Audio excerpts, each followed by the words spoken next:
পাশাপাশি খেলাধুলার মাধ্যমে তোমাদেরকে সুস্থভাবে গড়ে তোলার ডিভাইসের হাত থেকে তোমরা বাসে গিয়ে সবাই মোবাইলে ব্যস্ত হয়ে যাবে, তাই না? খাওয়ার সময় মোবাইল লাগে, ওই মোবাইলের হাত থেকে যাতে কিছুটা দূরে থাকো এবং খেলাধুলার মাঠে যাতে তোমরা খেলতে পারো সেই রাস্তাটা আমরা তৈরি করার চেষ্টা করছি।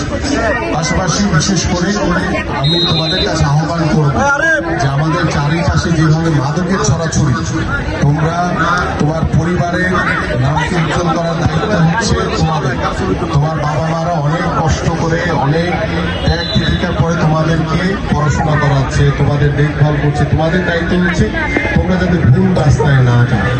এবং সেই ভুল রাস্তায় যাওয়ার অন্যতম মাধ্যম হচ্ছে কোনটা? মাদক। এই জন্য মাদক থেকে দূরে রাখতে হবে তোমাদেরকে, মাদক থেকে দূরে থাকতে হবে। এবং মাদক থেকে দূরে থাকলে তুমি কিংবা তোমার বন্ধু বান্ধব বা কেউ যদি ওই রাস্তায় যেতে চায় তাদেরকে নিষেধ করবা, বাধা দিবা যে ওইটা ভালো রাস্তা না, ওই রাস্তায় গেলে মৃত্যু অনিবার্য।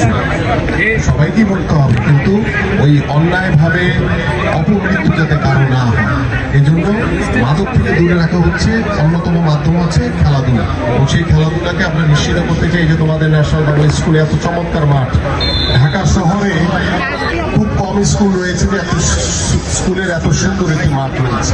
আমি আশা করি যে আমাদের সভাপতি এবং প্রধান শিক্ষক সহ বছরব্যাপী পড়াশোনার পাশাপাশি শুধু বাৎসরিক ক্রীড়া প্রতিযোগিতা না, বছরব্যাপী যাতে আমাদের নতুন করে স্পোর্টস অংশগ্রহণ করবা।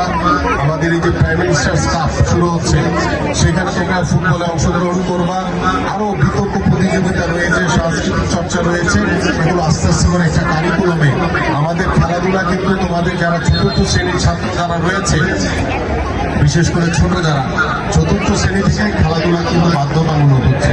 তোমাদের পাঠ্যপুস্তকে ফুটবল ক্রিকেটের আলাদা আলাদা সাবজেক্ট থাকবে, সেখানে তোমরা লিখিত পরীক্ষা থাকবে 40 মার্কস আর মাঠে থাকবে 60 মার্কস।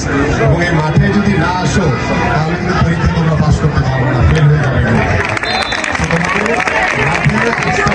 বিশেষ করে যারা ক্লাস 4 পড়ে, এটা আগামী 27 সালের যে কারিকুলামে যারা ক্লাস 4 পড়ে তাদেরকে তারাই এই নতুন পাঠ্যপুস্তক পাবে। তো এইভাবে আমরা চেষ্টা করছি এবং আমি আশা করি আজকে আমি আসছিলাম সোনালী অতীতের